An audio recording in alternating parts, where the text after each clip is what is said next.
Hello there. Anyway, I'm going to read chapter 2 from the fairy tale book, and it's called The Magic Mirror. I know this story more as Snow White and the Seven Dwarfs, but this is the a different version of Snow White, and it was published in the early 1900s in a old book. And it's one of the Grimm's fairy tales. So come and sit down, relax. I'm going to put you down here on the couch with me, or really on a table, just to darken it. And I'm going to read The Magic Mirror. Are you ready? Make sure it's moving. Ooh.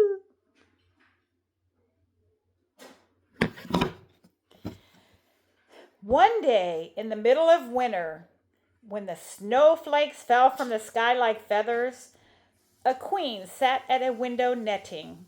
Her netting needle was of black ebony, and as she worked and the snow glittered, she pricked her finger and 3 drops of blood fell into the snow. The red spots looked so beautiful in the white snow that the queen thought to herself, "Oh, if only I had a little child. I should like it to be as fair as snow, as rosy as the red blood, and with hair and eyes as black as ebony." Very soon after this, the queen had a little daughter who was very fair, had rosy cheeks, and hair as black as ebony, and they gave her the name of Snow White. But at the birth of the little child, the queen died. When Snow White was a year old, the king took another wife. She was very handsome, but so proud and vain that she could not endure that anyone should surpass her in beauty. She possessed a wonderful mirror, and when she stood before it to look at herself, she would say, "Mirror, mirror on the wall, am I the most beautiful of all?" Then the mirror would reply, "Young queen, thou art so wondrous fair, no can with thee at all compare." Then she would go away quite contented, for she knew the magic mirror could speak only the truth. Years went by, and as Snow White grew up, she became day after day more beautiful, till she reached the age of 7 years, and then people began to talk about her and say that she would be more lovely even than the queen herself. So the proud woman went to her magic-looking glass and asked, "Mirror, mirror on the wall, am I the most beautiful of all?" But the mirror answered, "Queen, thou art lovely still to see, but Snow White will be 1,000 times more beautiful than thee." Then the queen was terrified and turned green and yellow with jealousy. If she had caught sight of Snow White at that moment, she would have been ready to tear her heart out of her body. She hated the maiden so fiercely. And this jealousy and envy grew every day, stronger and stronger in her heart, like a disease, till she had no rest day or night. At last, she sent for a hunter who lived near a forest and said to him, "Hunter, I want to get rid of that child. Take her out into the wood, and if you bring me some proof that she is dead, I will reward you handsomely. Never let her appear before my eyes again." So the hunter enticed the child into the wood, but when he took out his hunting knife to thrust into Snow White's innocent heart, she fell on her knees and wept and said, "Oh, dear hunter, leave me my life. I will run away into the wild wood and never, never come home any more." She looked so innocent and beautiful as she knelt that the hunter's heart was moved with compassion. "Run away then, thou poor child," he cried. "I cannot harm thee." Snow White thanked him so sweetly and was out of sight in a few moments. "She will be devoured by wild beasts," he said to himself, but the thought that he had not killed her was as if a stone weight had been lifted from his heart. To satisfy the queen, he took part of the inside of a young fawn, which the wicked woman thought was poor little Snow White, and was overjoyed to think she was dead. But the poor little motherless child, when she found herself alone in the wood and saw nothing but trees and leaves, was dreadfully frightened and knew not what to do. At last she began to run over the sharp stones and through the thorns, and though the wild beasts sprang out before her, they did her no harm.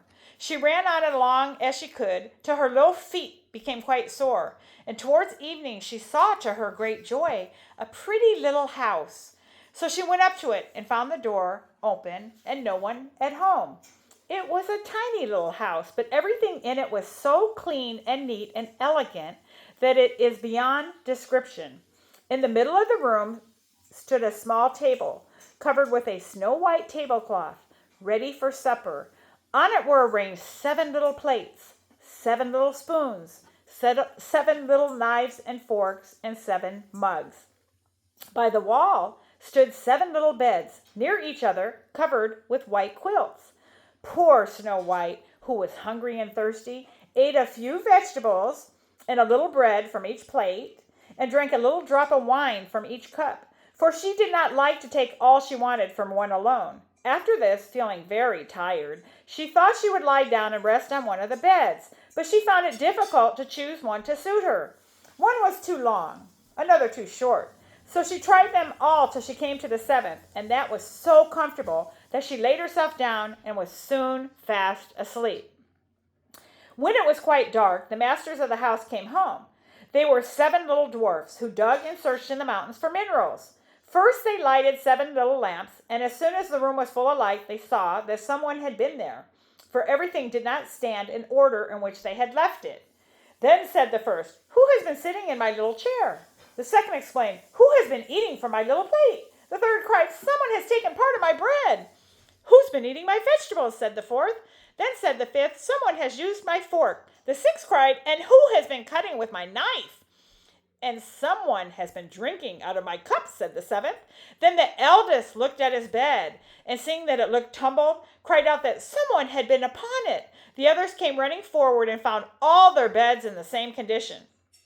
But when the 7th approached his bed and saw Snow White lying there fast asleep, he called the others, who came quickly, and holding their lights over their heads, cried out in wonder as they beheld the sleeping child. "Oh, what a beautiful little child!" they said to each other. And they were so delighted that they would not awaken her, but left her to sleep as long as she liked in the little bed, while its owner slept with one of his companions, and so the night passed away. In the morning, when Snow White awoke and saw all the dwarfs, she was terribly frightened, but they spoke kindly to her till she lost all her fear, and they asked her name. "I am called Snow White," she replied. "But how came you to our house?" asked one. Then she related to them all that had happened, how her stepmother had sent her into the woods with the hunter who had spared her life, and that after wandering about for a day, she had found their house. The dwarfs talked a little while together, and then one said, "Do you think you could be our little housekeeper, to make the beds, cook the dinner, and wash and sew and knit for us, and keep everything neat and clean and orderly? If you can, then you shall stay here with us, and nobody shall hurt you." "Oh, yes, I will try," said Snow White. So they let her stay, and she was a clever little thing. She managed very well and kept the house quite clean and in order. And while they were gone to the mountains to find gold, she got their supper ready, and they were very happy together. But every morning when they left her, the kind little dwarfs warned Snow White to be careful. While the maiden was alone, they knew she was in danger, and told her not to show herself, for her stepmother would soon find out where she was, and said, "Whatever you do, let nobody into the house while we are gone." After the wicked queen had proved, as she thought, that Snow White was dead, she felt quite satisfied. There was no one in the world now likely to become so beautiful as herself, so she stepped up to her mirror and asked, "Mirror, mirror on the wall, who is the most beautiful of all?" To her vexation, the mirror replied, "Fair queen at home, there is none like thee, but over the mountains is Snow White free, with 7 little dwarfs who are strange to see. 1,000 times fairer than thou is she." The queen was furious when she heard this, for she knew the mirror was truthful, and that the hunter must have deceived her, and that Snow White still lived. So she sat and pondered over these facts, thinking what would be best to do, for as long as she was not the most beautiful woman in the land, her jealousy gave her no peace. After a time, she decided what to do. First, she painted her face and whitened her hair, when she dressed herself in old woman's clothes and was so disguised that no one could have recognized her. Watching an opportunity, she left the castle and took her way to the wood near the mountains, where the 7 little dwarfs lived. When she reached the door, she knocked and cried, "Beautiful goods to sell, beautiful goods to sell." Snow White, when she heard it, peeped through the window and said, "Good day, old lady. What have you in your basket for me to buy?" "Everything that is pretty," she replied, "laces and pearls and earrings and bracelets of every color." And she held up her basket, which was lined with glittering silk. "I can let in this respectable old woman," thought Snow White. "She will not harm me. So she unbolted the door and told her to come in. Oh, how delighted Snow White was with the pretty things. She bought several trinkets and a beautiful silk lace for her stays. Now, stays are like prior to like the corsets that tighten up your body and give you shape, But she did not see the evil eye of the old woman who was watching her. Presently she said, Child, come here. I will show you how to lace your stays properly. Snow White had no suspicion, so she placed herself before the old woman that she might lace her stays. But no sooner was the lace in the holes than she began to lace so fast and pull so tight that Snow White could not breathe, and presently fell down at her feet as if dead. Now you are beautiful indeed, said the woman, and fancying she heard footsteps, she rushed away as quickly as she could. Not long after, the 7 dwarfs came home, and they were terribly frightened to see dear little Snow White lying on the ground without motion, as if she were dead. They lifted her up and saw in a moment that her stays had been laced too tight. Quickly, they cut the stay lace in two, till Snow White began to breathe a little, and after a time was restored to life. But when the dwarfs heard what had happened, they said, That old market woman was no other than your wicked stepmother. Snow White, you must never again let anyone in while we are not with you. The wicked queen, when she returned home after, as she thought, killing Snow White, went to her looking-glass and asked, Mirror, mirror on the wall, am I the most beautiful of all?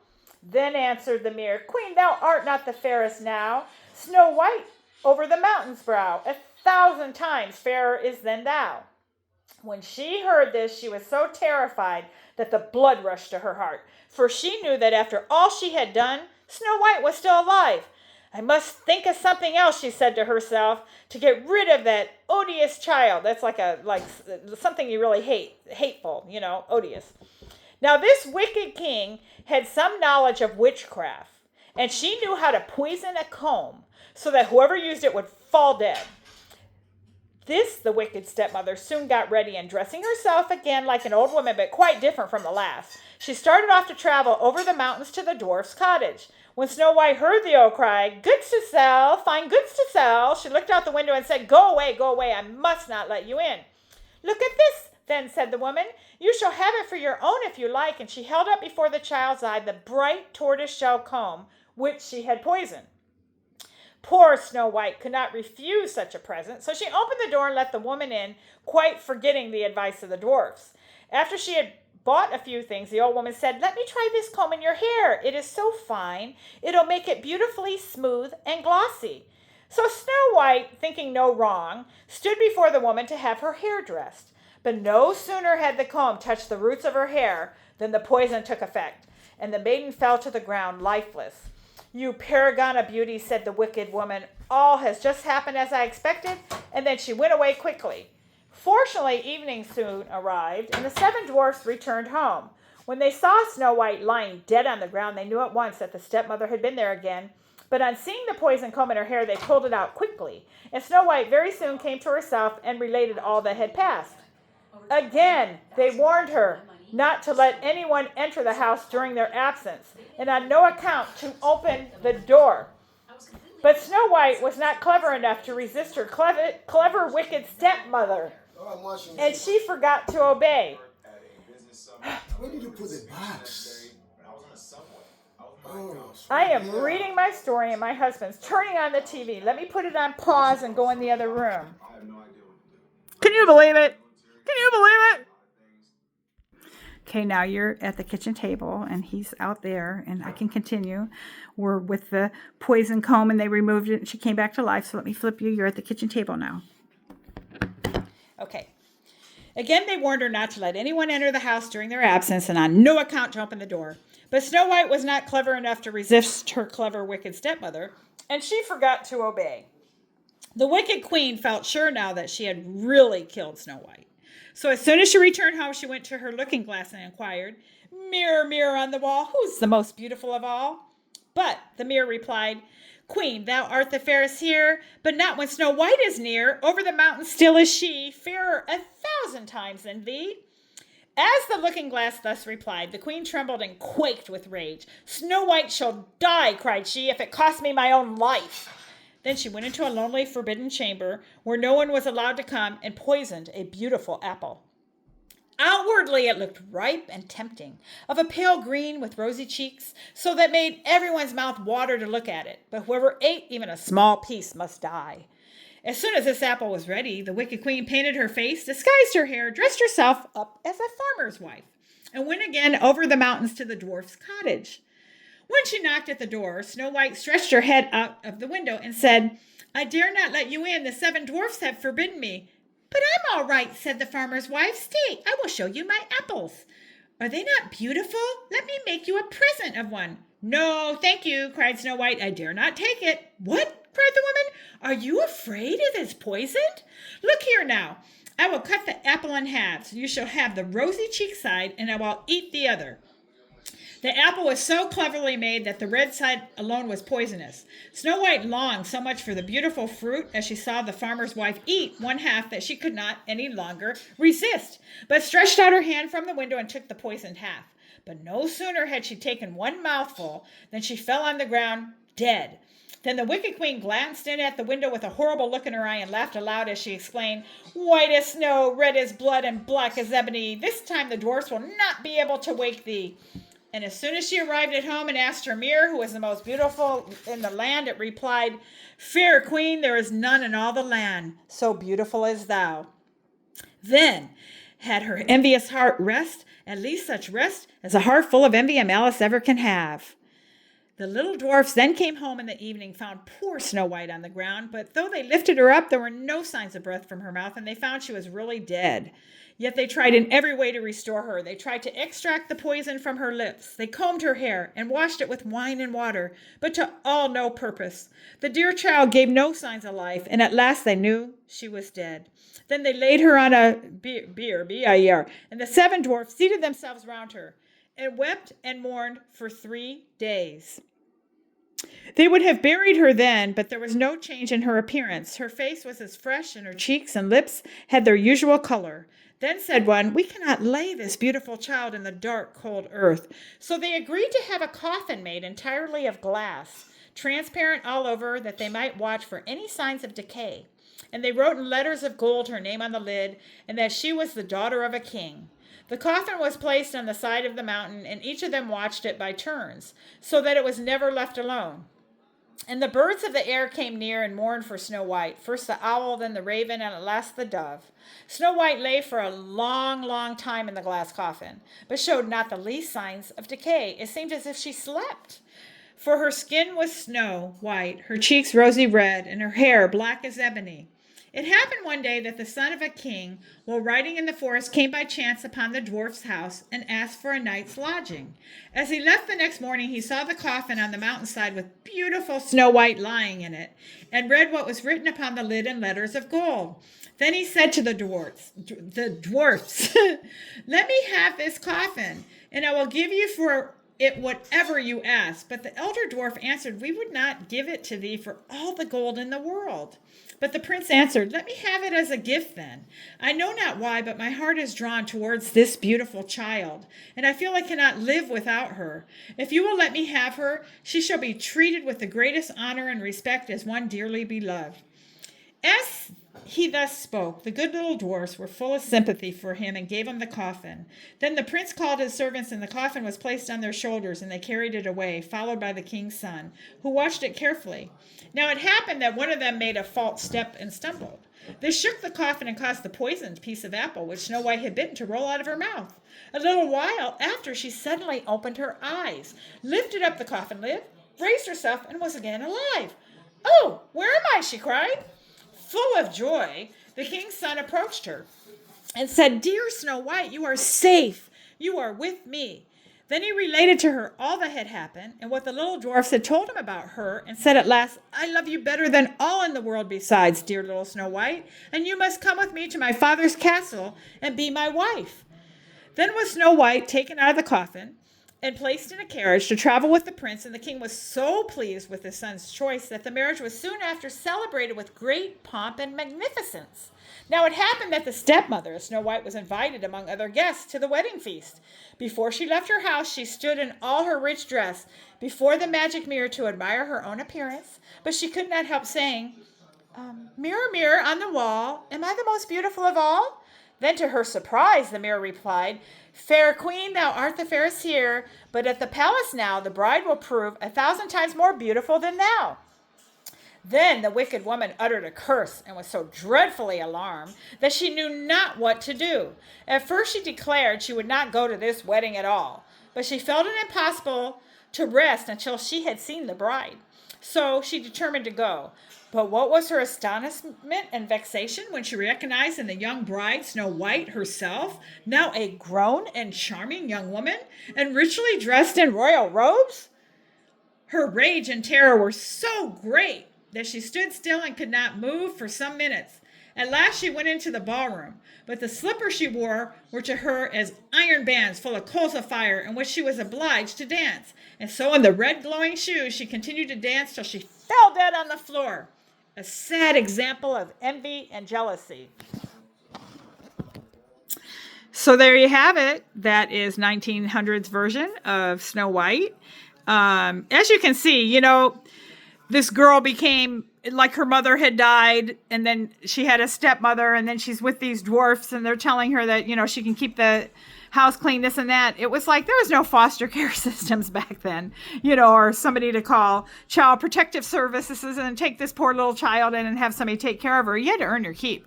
Children were, wanted to be seen, but not heard, and didn't have much of a voice. There was not a lot of protections, but, the moral of the story, that envious and jealousy and vanity and all that, and maybe even more so, don't answer the door to strangers. Watch out for door-to-door salesmen. No, seriously. It's interesting. And so I will be reading from these books, these fairy tales. There's another story I read, the One-Eye, Two-Eye, Three-Eye one. But and then tomorrow I'll read The Enchanted Stag. But I read through it. I'll read through it on a live. And then I'll record it. So if you want to come back and listen to it, I do come across words that I don't know the meanings of, and then I look them up. Because when I was doing the live, I was reading it, and I'm like, stays, and then it's like a precursor to corsets. I go down that like Google slippery slope of trying to find out what a word may mean.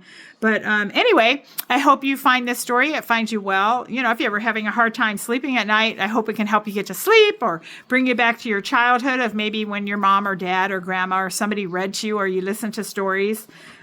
We've gotten kind of away from reading, books and paper and all that, and we watch a lot of stuff. And when you do read, you can create the pictures in your mind, hopefully, of this story of these childhood stories that do have like morals to them, that's for sure. Anyway, have a good day. Enjoy yourself. Get some fresh air. Drink your water. Where's my water? Anyway, peace.